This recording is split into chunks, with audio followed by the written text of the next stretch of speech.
ജീവിതം സാക്ഷിയുടെ എല്ലാ പ്രേക്ഷകർക്കും നമസ്കാരം. ജഡ്ജിംഗ് പാനലിനെ പരിചയപ്പെടുത്തുകയാണ് ബഹുമാനപ്പെട്ട retired judge Shri KV Sachidanandan, advocate member Shrimati Leena Jayasurya, psychologist counsellor Shrimati Sheena S. ഇന്നത്തെ പരാതിക്കാരി ബിന്ദു തിരുവനന്തപുരത്തിനടുത്ത് കിളിമാനൂരിൽ നിന്നാണ് വന്നിരിക്കുന്നത്.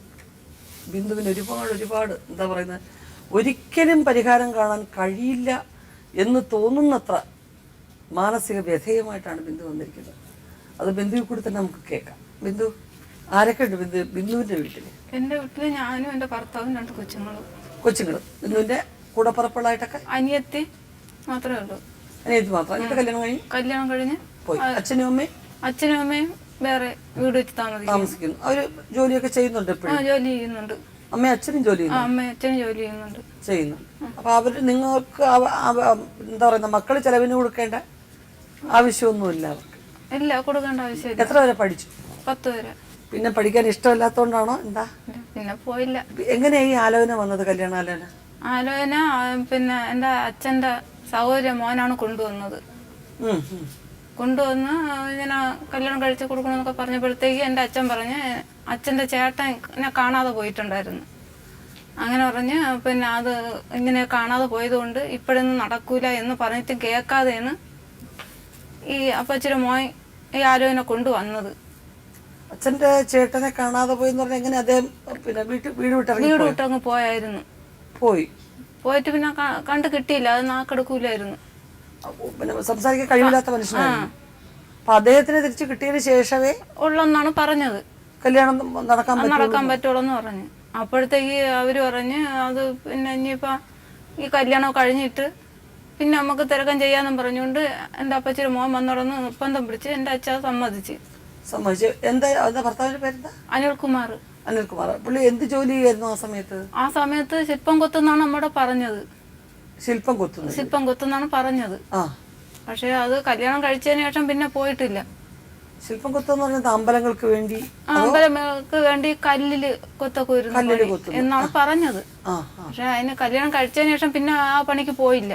ആ ജോലി അറിയാവുന്ന പറയുന്നുണ്ട്, ഞാൻ കണ്ടിട്ടില്ല.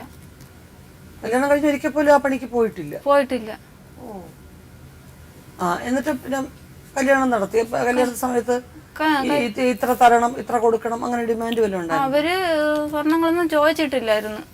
അവര് 10 സെന്റ് തറയും മാത്രമേ ചോദിച്ചിട്ടുള്ളായിരുന്നു. അപ്പൊ അച്ഛൻ പിന്നെ 5 പവനും 10,000 രൂപയും 20 സെന്റ് പേരോടും കൊടുത്തു. 20 സെന്റ് ആരുടെ പേരിലാണ്? എന്റെ പേരിലാണുള്ളത്. അവരുടെ വീട്ടിൽ ആരൊക്കെയുണ്ട്? അവരെ വീട്ടില് അച്ഛനും അമ്മയും ഒരു അനിയനും ഉണ്ട്. ആ വീട്ടിലാണ് കൊണ്ടുപോയത്. ഒരു മാസം അവര് അച്ഛനും അമ്മയും ശരിയല്ല. അവരവിടെ നിൽക്കാനും സമ്മതിക്കത്തില്ല. മോൻ വരുമ്പോഴത്തേക്ക് അതൊന്നും പറഞ്ഞു കൊടുത്ത് ലകളെ ഉണ്ടാക്കുമായിരുന്നു. അങ്ങനെ എന്റെ വീട്ടിൽ അവരെ പരാതി ഞാൻ അവരെ വീട്ടിൽ നിൽക്കുന്നില്ല, ഞാൻ വേറെ ആരെ വീട്ടിലൊക്കെ പോവുകയാണ് എടുക്കണം എന്നാണ് അവരെ പരാതി. അത് വെച്ചാണ് എന്റെ ഭർത്താവ് അന്നൊക്കെ കുടിക്കെങ്കിലും ഇത്ര ബഹളം ഇല്ലായിരുന്നു. അല്ല, വേറെ ആരുടെയൊക്കെ വീട്ടിൽ പോകുന്ന എന്ന് വെച്ചാൽ എന്റെ ആ ആലോചന കൊണ്ടുവന്ന അപ്പച്ചിയുടെ മോൻ അവിടെയാണ് താമസം. അവരെ വീട്ടിൽ പോവും. ആ അണ്ണനെയൊക്കെ കൂട്ടിയാണ് പറച്ചില്ല. ഒരാളെ കൂട്ടിയാണ് പറയുന്നത്, പലരെ കൂട്ടി പറയോ? അല്ല, അവിടെ നിന്നപ്പോഴത്തേക്ക് ആ അണ്ണനെ കൂട്ടിയാണ് പറഞ്ഞുകൊണ്ടിരുന്നത്. എന്റെ വീട്ടിൽ വന്ന് വീട് വെച്ച് താമസിച്ചപ്പോഴത്തേക്ക് എന്റെ അനിയനെ പിന്നെ ഈ വഴക്കും ചെണ്ട ഉണ്ടാക്കുമ്പോ ഞാൻ ആൾക്കാരെ വിളിക്കും, അവരെയൊക്കെ കൂട്ടിയാണ് പറച്ചില്. ഭർത്താവാണ് പറയണത്. വീട്ടിൽ നിന്നപ്പോ അവര് അച്ഛനും അമ്മയാണ് പറഞ്ഞുകൊണ്ടിരുന്നത്. അവിടെ നിന്ന് പിന്നെ നിക്കാൻ വയ്യെന്ന് വെച്ചാൽ എന്റെ വീട്ടിൽ വന്ന്. എത്ര നാൾ അവിടെ താമസിച്ചു? അവിടെ ആ 1 മാസം വരെ താമസിച്ചോളൂ. ഭർത്താവിന്റെ അച്ഛൻ്റെ അമ്മയുടെ കൂടെ 1 മാസം വരെ താമസിച്ചോളൂ. അവര് നിക്കാൻ സമ്മതിക്കൂല അവിടെ. നിങ്ങളുടെ വീട്ടിൽ വന്നു? എന്റെ വീട്ടിൽ വന്നു. എന്റെ വീട്ടിൽ വന്ന് അവര് വസ്തു വന്നു, അതിൽ വീട് വെച്ച് നമ്മള് താമസിക്കുകയായിരുന്നു. മൂത്ത കുട്ടി ആയതിനു ശേഷമാണ് കുടിയും ബഹളവും. പിന്നെ പെണ്ണും അങ്ങ് പോക്കായി. ജോലിക്ക് മേശരി പണിക്കൊന്നും പണ്ട് പോയി ഒരു പെണ്ണുങ്ങളെ കൂടെ അങ്ങ് പോയി. ഞാൻ അങ്ങനെ ആ പെണ്ണുങ്ങളെ വീട്ടിൽ ചെന്ന് ഞാൻ കാല് പിടിച്ച് ഞാൻ കൊണ്ടുവന്ന് നേരെ നിന്നിട്ട് ഇയാൾ അവിടെ പണി ശരിയല്ല എന്ന് പറഞ്ഞിട്ട് വേറെ പണിക്ക് പോയി. അവിടെയും ചെന്ന് ഒരു പെണ്ണുങ്ങളെ കൊണ്ട് 1.5 മാസം വരെ അമ്പലംകുന്നെന്ന് പറഞ്ഞ സ്ഥലത്ത് വാടകയ്ക്ക് താമസം ഉണ്ടായിരുന്നു. അഞ്ചല്. അങ്ങനെ അവിടെ ഉള്ളവരെന്നെ വിളിച്ചു പറഞ്ഞ് ഞാൻ ആ നാട്ടിൽ പോയി. എൻ്റെ 2 മക്കളെയും കൊണ്ട് ഞാൻ ആ നാട്ടിൽ പോയി. അവിടെ ചെന്ന് പൂയപ്പള്ളി എന്ന് പറഞ്ഞാൽ ആ സ്റ്റേഷനിൽ കൊണ്ടുവന്ന് പരാതി കൊടുത്തു. അവർ 2 പേരും അവിടെ പിടിച്ച് ഞാൻ അങ്ങനെ എൻ്റെ കൂടെ ഞാൻ പറഞ്ഞു എനിക്ക് അവിടെ വെച്ച് ഞാൻ വേണ്ടെന്നാണ് പറഞ്ഞത്. പക്ഷെ എൻ്റെ കൊച്ചുങ്ങളെ നിർബന്ധമാണ് വീട്ടിൽ കൊണ്ടുവന്ന് നല്ലപോലെ നിന്നിട്ട് ഇപ്പോൾ വീണ്ടും അതേ പ്രശ്നം തന്നെ. വേറെ സ്ത്രീകളുടെ ചെലവിനും തരില്ല, വാങ്ങിച്ച് വീട്ടിൽ കൊണ്ടുവച്ച് കുടിയും തീറ്റി. എത്ര മക്കളുണ്ട്? എനിക്ക് 2 പേര്, 2 പെൺപിള്ളേര്. മൂത്തത് എത്ര പഠിക്കുന്നു? ഇപ്പൊ +2 പഠിക്കുന്നു. ഇളയ മോള് 10 പഠിക്കുന്നു. ഇയാള് സ്ഥിരം ഈ ഏർപ്പാടാണ്. കുടിച്ച ഒരുപാട് വയലന്റ് ആവും. കുടിച്ചു കഴിഞ്ഞാൽ പിന്നെ വീട്ടിൽ ഭയങ്കര ബഹളമാണ്. വീട്ടിൽ ഒരു സാധനവും ഇല്ല, എല്ലാം അടിച്ച് പൊട്ടിച്ച് കളഞ്ഞ്. പുറത്തുനിന്ന് മദ്യവെച്ചിട്ട് വരുവാണോ അതോ വീട്ടിൽ വന്നിരുന്ന മദ്യവെക്കും? ആദ്യം പുറത്തുനിന്ന് മദ്യവെച്ചുകൊണ്ട് കയറി വരക്കം ഉണ്ടായിരുന്നു. ഇപ്പൊ വീട്ടിനകത്ത് കൊണ്ടുവച്ച് കുടിയും തീറ്റിയും. സ്വന്തം വീടാണോ? സ്വന്തം വീടാണ്. ആരുടെ പേരില്? എന്റെ പേരില്. നിങ്ങളുടെ വീട്ടിൽ തന്ന വീടാ? പേരാടത്തിലാണ് വീട് വെച്ചത്. വീട് വെച്ച് 20 സെന്റ് തന്നതില് വീട് വെച്ച് താമസിക്കുന്നു. അല്ല അപ്പം ഈ ജോലിക്കൊക്കെ പോവാറുണ്ട്? ജോലിക്ക് ദിവസവും പോവും. പൈസയൊക്കെ കൊണ്ടുവന്നു? ഇല്ല, പൈസയൊന്നും തിരക്കില്ല. പിന്നെ ഈ വീട് വെച്ചതൊക്കെ? വീട് വെച്ചത് എന്റെ അനിയനാണ്. എനിക്ക് ലോൺ കിട്ടി, പഞ്ചായത്തിൽ നിന്ന് ലോൺ കിട്ടി. അനിയനാണ് വീടൊക്കെ വെച്ച് തന്നത്. ശരി. അല്ലാതെ ചെലവിനൊന്നും തിരക്കോ ഇല്ല. എന്താ ബിന്ദുവിന്റെ പ്രധാന പരാതി? ഇപ്പൊ എന്താ ആവശ്യം? എനിക്കിനി വേണ്ടെന്നാണ് ഞാൻ പറയണത്. വെച്ചാൽ പല പെണ്ണുങ്ങളുടെയും പോക്കും വരവും വീട്ടിൽ വന്നിരുന്ന് വോളിയം കൂട്ടിയാണ് ആ ഫോണിൽ കൂടെ വിളിച്ച് സംസാരിക്കുന്നത്. കേക്കട്ടെ. ഞാനും എന്റെ 2 കൊച്ചുങ്ങളും കേൾക്കവേണ് ഇരുന്ന് വിളിക്കുന്നത്. ഇതൊക്കെ ഇയാള് മദ്യപിച്ച് കഴിയുമ്പോഴാണ് വിളിക്കുന്നത്. അല്ലാത്തപ്പോ അല്ലാത്തപ്പോ വോളിയം കൂട്ടൂല, അത്രേ ഉള്ളൂ വ്യത്യാസം. സംസാരവും ചിരിയൊക്കെ. നിങ്ങളുടെ അച്ഛനും അമ്മയൊക്കെ അടുത്ത വീട്ടിലാണ് താമസം. അവരൊന്നും കാണാറില്ലേ? അവര് വന്ന് പറയാൻ എടുക്കുകയൊക്കെ ചെയ്യും, എന്നാലും കേൾക്കത്തില്ല. അവരെ ചീത്ത വിളിയും. എന്റെ അച്ഛൻ വന്ന് പറയണെങ്കിൽ അച്ഛൻ്റെ വെച്ചോണ്ടിരിക്കാൻ പറയും. പിന്നെ വീട്ടിൽ പടക്കം കൊണ്ടുവന്ന് ഇയാള് വെച്ചേക്കുന്ന? പടക്കം കൊണ്ടുവന്ന് എന്നെയും കൊച്ചുങ്ങളും കൊല്ലുമെന്നും പറഞ്ഞുകൊണ്ട് കൊണ്ടുവന്ന് വെച്ച്. അങ്ങനെ ഞാൻ പോലീസ് സ്റ്റേഷനിൽ വിളിച്ചു പറഞ്ഞ് പോലീസുകാർ വന്നായിരുന്നു. വന്നപ്പോഴത്തേക്ക് അവരെ ഭയങ്കര ചീത്തയായിരുന്നു. എത്ര പടക്കാ കൊണ്ടുവരുന്നത്? 1/2 ചാക്ക് പടക്കം കൊണ്ടുവന്നു. കേസെടുത്തോ? അങ്ങനെ പോലീസ് വന്നപ്പോഴത്തേക്ക് ചീത്തയും വിളിച്ചിട്ട് കഴുത്തിൽ കൂടെ ആ മാലപ്പടക്കം എടുത്ത് ചിറ്റിയിട്ട് പറഞ്ഞ് അടുത്ത് വരുമെങ്കിൽ തീപ്പെട്ടു. അങ്ങനെ പോലീസുകാർ തിരിച്ചങ്ങ് പോയി. അവര് പേടിച്ചു പോയി. അവരങ്ങ് തിരിച്ചു പോയി. പോലീസ് പക്ഷെ അത് കേസെടുക്കുമല്ലോ ഇങ്ങനെ. പോയിട്ട് അങ്ങനെ പോലീസുകാർ എന്താ പറഞ്ഞ് ഈ പടക്കം എല്ലാം കൂടെ വാരി വെള്ളത്തിൽ ഇട്ടങ്ങ് കളയണമെന്ന് പറഞ്ഞു. കിളിമാനൂര് പോലീസുകാർ. അല്ല, ഇത് സംഭവിച്ചിട്ട് എത്ര നാളായി? സംഭവിച്ചിട്ട് 2-3 മാസം ആകും. അത്രേ മാസമായിട്ടുള്ളൂ. അതിനു മുമ്പ് തൂങ്ങാൻ കയറക്കും, കിണറ്റിനകത്ത് ഇറങ്ങിയിരുന്ന് കൂക്കിടക്കും. കിണറ്റിനകത്ത് കയറി ഇരുന്നിട്ട് ഇയാള് മരിക്കുമെന്നും പറഞ്ഞുകൊണ്ട് കിണറ്റിനകത്ത് ഇറങ്ങിയിരുന്ന് കൂക്കിടക്കും. അങ്ങനെ ആകുമ്പോ പിന്നെ നമ്മളാരും ഉറങ്ങൂല, അനിയനും ഉറങ്ങൂല. എന്തായാലും സംഭവിച്ചാൽ ഞങ്ങളെ പേരിൽ വരുമെന്ന് വിചാരിച്ച് ഇറങ്ങി ചെല്ലുമ്പോഴത്തേക്ക് ഇയാള് കിണറ്റിനകത്ത് ഇരുന്ന് കൂക്കൊക്കെ ഇട്ടിട്ട് വെള്ളമുള്ള കിണറാണോ? വെള്ളമുള്ള കിണറാണ്. തൂങ്ങാനും ഒക്കെ എപ്പോഴും കയറി പെരിക്കകത്ത് പേരെ അടച്ചു കയറി തൂങ്ങാനായിട്ട്. നിങ്ങളെ ഭയപ്പെടുത്താൻ വേണ്ടിട്ടാ? എങ്ങനെയാണെന്ന് എനിക്കറിയത്തില്ല. കയറി അല്ല, അതല്ലാതെ മറ്റ് ഭാവങ്ങളിൽ നിന്ന് അയാൾക്ക് മാനസിക വിഭ്രാന്തി ഉള്ളതായിട്ട് തോന്നിയിട്ടുണ്ടോ? തോന്നിയിട്ടുണ്ട്. പക്ഷെ വേഷം കുടിച്ച് സൂയിസൈഡ് മാനിയ ടെൻഡൻസി ഉള്ള ആളാണ്. ഈ മദ്യപിക്കാത്ത സമയത്ത് നല്ല രീതിയിൽ പെരുമാറുകയൊക്കെ ചെയ്യാറ്? മദ്യപിക്കാതിരിക്കുമ്പോ നല്ല ഇത് തന്നെ, നന്നായിട്ടൊക്കെ തന്നെയാണ്. ഉപദ്രവിക്കോ അങ്ങനെ അടിക്കൊന്നുമില്ല. ഒരിക്കലും നിങ്ങൾ ദേഹോപദ്രവം ചെയ്തു? അടിക്കൊന്നുമില്ല. പക്ഷെ ഭയങ്കര ചീത്ത വിളിയും കൂട്ടിവായപ്പം, അത്രേ ഉള്ളൂ. 2 പെൺകുട്ടികളാണ്, 2 പ്രായമായവരാണ്. സ്പീക്കർ ഇട്ടിട്ട് മറ്റു സ്ത്രീകളുമായിട്ട് ഇയാൾ സംസാരിക്കുന്നു. ഇയാൾക്ക് മൊത്തത്തിൽ ഇതിപ്പോ 3ാമത്തെ പെണ്ണുങ്ങളാണ് നിങ്ങളുടെ അറിവില്. ഈ അറിവിൽ ഇപ്പൊ 3ാമത്തേനെ ഞാൻ കണ്ടിട്ടില്ല. പക്ഷെ മറ്റേ 2 ഞാൻ കണ്ട് അവരെ വീട്ടിൽ പോയി കാല് പിടിച്ചാണ് ഞാൻ കൊണ്ടുവന്നത്. എന്റെ കൊച്ചുങ്ങൾക്ക് തന്ത വേണമെന്ന് വേണ്ട. നിങ്ങളെ സംശയമുണ്ടോ? എന്നെ സംശയം എന്ന് പറയുമ്പോ ഈ അനിയനെ മാത്രമേ ഉള്ളൂ. ഭർത്താവിന്റെ അനിയനെ? അല്ല, എന്റെ സ്വന്തം അനിയനെ. അനിയത്തിയുടെ ഭർത്താവ്. അവരാണ് എന്നെ സഹായിക്കണത്. അവരടുത്താണോ താമസിക്കുന്നത്? നമ്മൾ അപ്പുറം ഇപ്പുറം. അപ്പൊ ഇവിടെ പ്രശ്നങ്ങളും കാര്യങ്ങളും വരുമ്പോ അവര് സഹായിക്കാൻ ഓടി വരും. അപ്പൊ അവരുടെ പേര് പറയുക. അവരുടെ പേര് പറയുക. കൊച്ചുങ്ങൾക്ക് സ്കൂളിലായിരുന്നാലും തുണികളായിരുന്നാലും എല്ലാം ഈ അനിയനാണ് ഇപ്പൊ സഹായിക്കണത്. കൊച്ചുങ്ങളുടെ പോലും സ്നേഹമില്ല. കുട്ടികൾക്ക് ചെലവിനൊന്നും ഒന്നിനും കൊടുക്കില്ല. ഞാനും കൊച്ചുങ്ങൾ അവിടെ കൊച്ചുങ്ങൾ കഞ്ഞി വെച്ചു. ആ കഞ്ഞിയാണ് ഞാൻ കൊടുക്കുമ്പോഴത്തേക്ക് ഇയാള് ഇറച്ചിയും കൂട്ടി കൊണ്ടുവച്ച് തിന്നും. അപ്പോഴെന്റെ കൊച്ചുങ്ങളെ അമ്മ ഇന്ന് അച്ചയിറച്ചിയാണ് കൊണ്ടുവന്നത്. ആ സെക്കൻഡിൽ ആ കൊച്ചുങ്ങൾ ആ ചിറ്റേരെടുത്ത് എന്ന് പറയും. ഇയാൾ അവിടെ വീട്ടിൽ കൊണ്ടുവന്ന് ആ ഇറച്ചി വീട്ടിനകത്ത് വെച്ച് ഇയാൾ ഒറ്റയ്ക്ക് കഴിക്കും. ഒറ്റയ്ക്ക് തീറ്റി. ശിശു. അങ്ങനെ സാഹിയായിട്ടാണ് ഇപ്പൊ ഞാൻ ഇവിടെ പരാതി വന്നത്. ഈ ഭർത്താവിന്റെ അനിയൻ എന്താ ജോലി? അതിനും ഈ പണിയാണെന്ന് പറയുന്നുണ്ട്. പക്ഷെ രണ്ടുപേരും പണി ഞാൻ കണ്ടിട്ടില്ല. അല്ല, പണി കണ്ടിട്ടില്ലെങ്കിലും ഭർത്താവ് ഇപ്പൊ ഇത്രയും കൊല്ലായല്ലോ, +2 പഠിക്കുന്ന മകളുണ്ട്. ഭർത്താവ് എന്താ ജോലിക്ക് പോകണം? ഇപ്പൊ മേസ്ത്രി പണിക്കാണ് മേസ്ത്രി പണി. മേസ്ത്രി പണിക്കാണ് പോണത്. ഈ ടി വി അയാളുടെ റൂമിലാണോ വെച്ചേക്കുന്നത്? ആ TV എല്ലാം അടുത്ത് അയാളെ റൂമിൽ വെച്ച് വരെ അടച്ചിരുന്ന് അയാൾ മാത്രം കാണില്ല. കാണക്കൂണി മേൽ നമ്മള് അങ്ങ് മേലെ ഇരുന്നിട്ട് ഇപ്പൊ കൊച്ചുങ്ങളെ അമ്മ മേലിരുന്ന് പഠിക്കാതെ കൊണ്ട് മേലെ ഇരുന്നിട്ട് വരുമ്പോ ചിറ്റാതെ പേരെ അടച്ച് അതിനകത്ത് കയറാൻ സമ്മതിക്കൂല. അതെന്താ നിങ്ങളോട് ഇത്ര വൈരാഗ്യം തോന്നുന്നത്? അത് എനിക്ക് അറിയത്തില്ല. അല്ല, എന്തെങ്കിലും എതിർത്ത് സംസാരിക്കുമ്പോ ഇയാള് കറണ്ട് കട്ട് ചെയ്യും. ആ കറണ്ട് അത് കട്ട് ചെയ്ത് എന്നിട്ട് വീട്ടിന്റെ മണ്ടേന്ന് ഇഞ്ഞ് തിരുവോണം ഉണ്ണൂലാമ്പൻ്റെ അടുത്ത് ഇഞ്ഞ് ചാടി കൈയൊക്കെ ഒടിഞ്ഞ് ഞാൻ ചാടുക. വീട്ടിൽ ഇഞ്ഞ് ചാടി അങ്ങനെ കൈ ഒടിഞ്ഞ് ഞാനാണ് അന്വേഷിച്ചത്. അതങ്ങ് കഴിഞ്ഞതിന് ശേഷം ഞാൻ ഈ പെണ്ണുങ്ങളുടെ സംസാരിക്കാനായിട്ട് ഞാൻ ഫോൺ പിടിച്ചു വെച്ച് എറിഞ്ഞ് അത് പൊട്ടിപ്പോയി.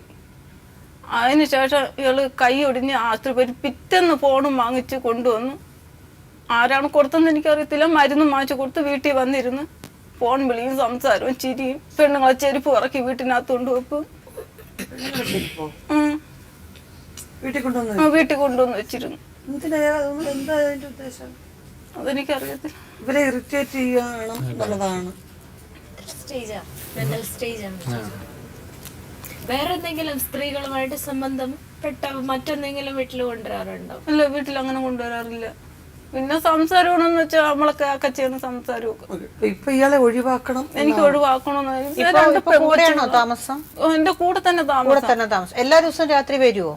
എല്ലാ ദിവസവും രാത്രി വന്നിട്ട് പിന്നെ ഇറങ്ങി അത് തിരിച്ച് പറഞ്ഞിട്ടാണ് ഇറങ്ങി പോകുന്നത്. പോയിട്ട് വെളുപ്പിന് 5:30 വീട്ടിൽ കയറി വരും.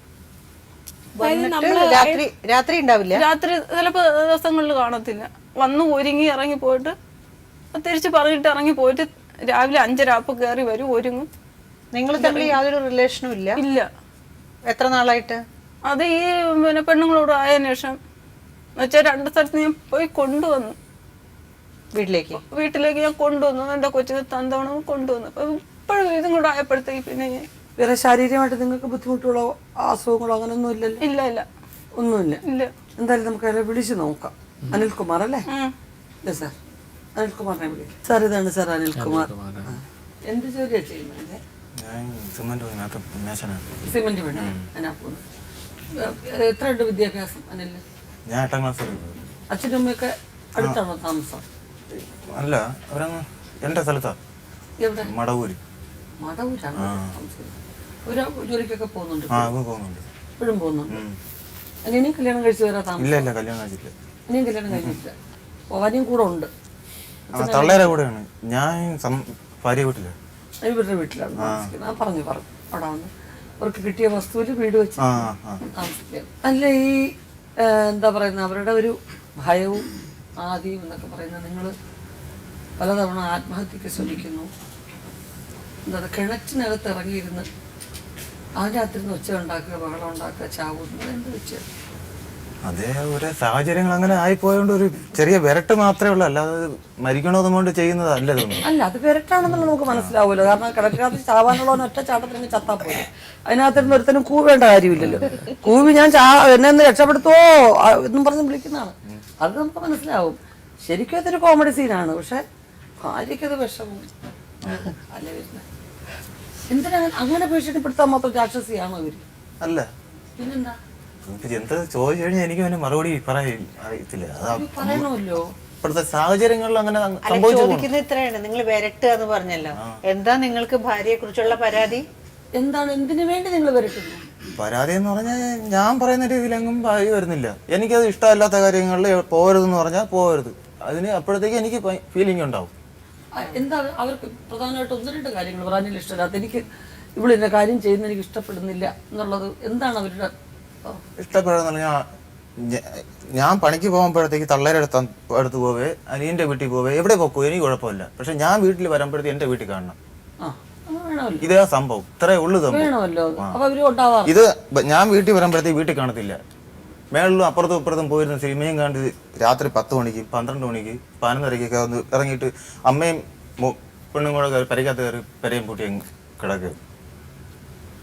ഞാൻ രാവിലെ എൻ്റെ ജോലിയൊക്കെ ഞാൻ രാവിലെ ഇറങ്ങി പോകുന്നുണ്ട്. വല്ലതും കഴിച്ചോ അല്ലെങ്കിൽ നിങ്ങൾ ഈ ആഹാരം വെച്ച് കഴിഞ്ഞാൽ അതും എടുത്ത് ഞാൻ എടുത്ത് കഴിക്കുമെന്ന് വിചാരിച്ചാൽ അതും അവർ കിടക്കുന്ന റൂമിനകത്താണ് കൊണ്ടുവയ്ക്കുന്നത്. ചിലവല്ലൊന്നും കൊടുക്കുന്നില്ല, ഞാൻ വാശിയുടെ പുറത്ത് കൊടുക്കാത്തതാണ്, അല്ല എൻ്റെ ഇല്ലാന്നിട്ടല്ല. ഇപ്പം ഇറങ്ങിപ്പോയി 1000 രൂപ എനിക്ക് ശമ്പളമുണ്ട്, 500 വെച്ച് എനിക്ക് കൊടുക്കാൻ വീട്ടിൽ. പക്ഷേ എൻ്റെ രീതിയിൽ ഇങ്ങനെ എൻ്റെ അടുത്ത് ഇങ്ങനെയുള്ള രീതികൾ കാണിക്കുമ്പോഴത്തേക്ക് എനിക്കത് കൊടുക്കാൻ താല്പര്യം വരുന്നില്ല. നിങ്ങളുടെ മക്കളല്ലേ തന്നെ അത് അവളും കൂടെ ചിന്തിക്കണം. നമ്മൾ രണ്ടും കൂടെ ഒരു ഇതിൽ പോകണമെന്നുണ്ടെങ്കിൽ നടക്കും. അല്ല, അപ്പൊ അവർക്ക് ആഹാരത്തിനും ഇതിനും കൊടുത്തില്ലെങ്കിൽ അതിനുള്ള പാവം നിങ്ങൾക്ക്. അത് എനിക്കറിയാലോ, എനിക്ക് കൊടുക്കണമെന്ന് അറിയാലോ. അത് പക്ഷെ അത് അതിനുള്ള തന്മനസ് അവർ കാണിക്കുന്നില്ല. നിങ്ങൾക്ക് ഭക്ഷണം തരുന്നില്ല എന്നാണോ പറയണത്? തരുന്നില്ല, ഇല്ല. ഭക്ഷണം ഉണ്ടാക്കി പൂട്ടി വെക്കും. എന്നിട്ട് എവിടെയെങ്കിലും അങ്ങ് പോയിരിക്കും. ഭക്ഷണം കൊടുക്കൂല എന്നാൽ ചെലവിന് തരൂല. അമ്മയെ അനിയത്തിയൊക്കെ തരണേ ഞാൻ കൂട്ടി വേവിക്കണം. വേവിച്ച് വെക്കുക പറയാം കുടിച്ചിട്ടെന്ന് പറയാം ഞാൻ വിഷം ഇടുമെന്ന് പറയും. അത് പേടിച്ച് ഞാൻ എൻ്റെ കൊച്ചിനെ കൊടുക്കണം, പേടിച്ച് ഞാൻ അടുത്ത് മാറ്റി വെക്കുന്നതാണ്. വിഷം ഇടുമെന്ന് പറഞ്ഞു. അമ്മയും അനിയത്തിയുടെ വീട്ടിൽ പോയി നീ ചെലവ് വാങ്ങിക്കേണ്ട കാര്യമില്ല, എൻ്റെ അടുത്ത് ചോദിക്കാല്ലേ. ഞാൻ ആ വീട്ടിലല്ലേ താമസിക്കുന്നത്, എൻ്റെ അടുത്ത് ചോദിക്കാം. നിങ്ങളോട് എന്തിനാ ചോദിക്കുന്നത്? നിങ്ങൾക്ക് കൊടുക്കേണ്ട ബാധ്യത എനിക്ക് കൊടുക്കാം. ഞാൻ കൊടുക്കുന്നില്ല. മക്കള് 2 പെൺകുട്ടികളല്ലേ, അവർക്ക് പഠിക്കണ്ടേ, വസ്ത്രം വേണ്ടേ, എന്തൊക്കെ കാര്യങ്ങളുണ്ട്. പറയാ ഞങ്ങളോട് ചോദിച്ചാൽ ഞാൻ താല്പര്യമാണ്, കൊടുക്കൂ. ഇത്രയല്ലേ ഉള്ളൂ. ഇത്രയേ ഉള്ളൂ സംഭവം. അല്ല, അതിന് സഹകരണം വേണം, കൊടുക്കാനും വേണം വാങ്ങിക്കാനും വേണം. രണ്ടുപേരും സഹകരിച്ചാലേ. തന്നില്ലെങ്കിൽ ഞാനൊരു പരാതി ഞാൻ പറയൂല. ഉള്ളത് തന്നാ മതിയെന്നേ ഞാൻ പറഞ്ഞിട്ടുള്ളൂ. അല്ല നിങ്ങൾ വിഷം ഇടുന്നൊക്കെ പറഞ്ഞ് ഭയപ്പെട്ട കുട്ടി പിന്നെ എന്ത് ചെയ്യും? എന്ന് വെച്ചാൽ വിഷം കുടിച്ചത് കൊണ്ട് ഒരു പേടി കൊച്ചുങ്ങൾക്ക് ഇടും എന്ന് വെച്ചാൽ എന്തരാണ് എടുത്ത് പൊതിഞ്ഞുകൊണ്ട് അങ്ങ് അടുക്കളയിൽ പോവും ഇടുമെന്ന് പറഞ്ഞുകൊണ്ട്. എന്താണ് ഇടണമെന്ന് ഞങ്ങൾക്ക് അറിയത്തില്ല. ഈ കുട്ടികൾ ഭക്ഷണം കഴിക്കുന്ന സമയത്ത് കഞ്ഞിയോ എന്തെങ്കിലും കഴിക്കുന്ന നിങ്ങളവിടെ നിങ്ങളുടെ മുറി കൊണ്ടുവച്ചിട്ട് ഇറച്ചിയൊക്കെ തിന്നോ? ഈ ഭക്ഷണം ഇല്ലാത്ത സമയങ്ങളിൽ ഞാൻ കടയിൽ നിന്ന് മാറ്റിട്ടൊന്ന് കഴിക്കും. അപ്പൊ ആ കുട്ടികൾക്ക് കൊടുക്കാൻ തോന്നില്ലേ? കുട്ടികൾ അവിടെ ഇല്ലല്ലോ, അടുത്ത റൂമില്ലേ? ഉണ്ട്, ഇല്ല. നോള അനിയത്തിയിലെ വീട്ടില ഞാൻ വീട്ടിൽ വരുമ്പോഴത്തേക്ക് അനിയത്തിയിലെ വീട്ടില ഉണ്ടാവുന്നല്ലേ.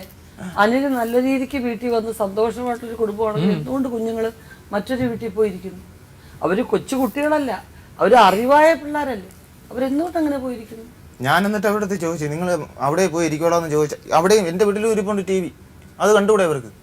ഇയാളുടെ റൂമിലല്ലേ വെച്ചേക്കുന്നത്? ആ റൂമിൽ ഈ TV വെച്ചിരുന്ന സ്റ്റാൻഡ് എടുത്ത് ആ റൂമിനകത്ത് പൂട്ടി വെച്ച്.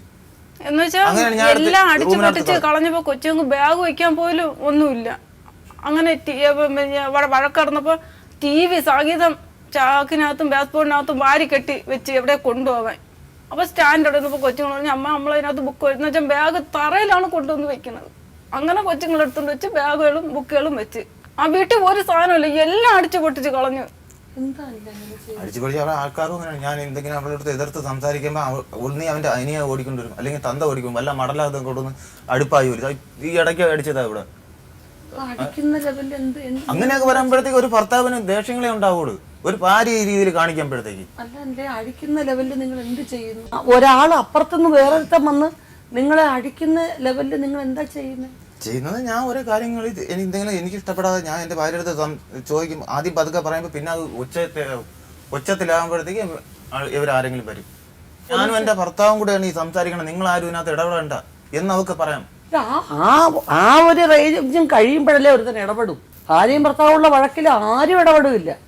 പക്ഷെ അവരുടെ ജീവനും ഇതിനൊക്കെ ഭീഷണിയാവുന്നെന്ന് തോന്നുമ്പോഴേ ഒരാൾ ഇടപെടും. അപ്പൊ ഞാൻ തെറ്റുകാരനാണെന്നാണ് നിങ്ങൾ പറയുന്നത്? നിങ്ങൾ അമ്പലകുന്തി പേര് പെൺകുട്ടികളുടെ കൂടെ താമസിച്ചിട്ട് ഒരു പോലീസ് സ്റ്റേഷൻ പരാതി കൊടുത്ത് ഇറക്കൊണ്ട് വന്നില്ലേ? വന്നു. ശരിയാണോ അത്? ശരി തന്നെ. നിങ്ങൾ എല്ലാ കാലഘട്ടത്തിലും ഓരോ പെണ്ണുങ്ങളോട് പോയി താമസിക്കുക? അത് ഭാര്യ പറയണത് തെറ്റാ. പിന്നെ എത്ര പെണ്ണുങ്ങളുമായിട്ട് നിങ്ങൾ പോയി താമസിച്ചു? അതിനെപ്പറ്റി എനിക്കറിയില്ല. നിങ്ങൾക്കറിയില്ല. അപ്പൊ നിങ്ങൾ അറിയാതെ നിങ്ങൾ ആരോ വിളിച്ചോട്ട് പോവുകയാണ്.